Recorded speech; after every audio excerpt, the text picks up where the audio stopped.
30 miles an hour in the afternoon.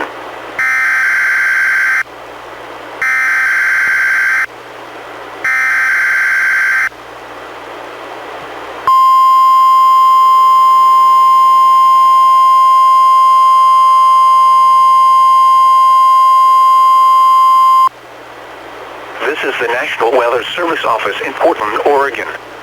The preceding was a test of NOAA Weather Radio's warning alarm. Tests of these receivers are normally conducted every Wednesday between 11 a.m. and noon. If there's a threat of severe weather on the day of the test, it will be postponed until the following week. This concludes this test. We now return to our regular programming.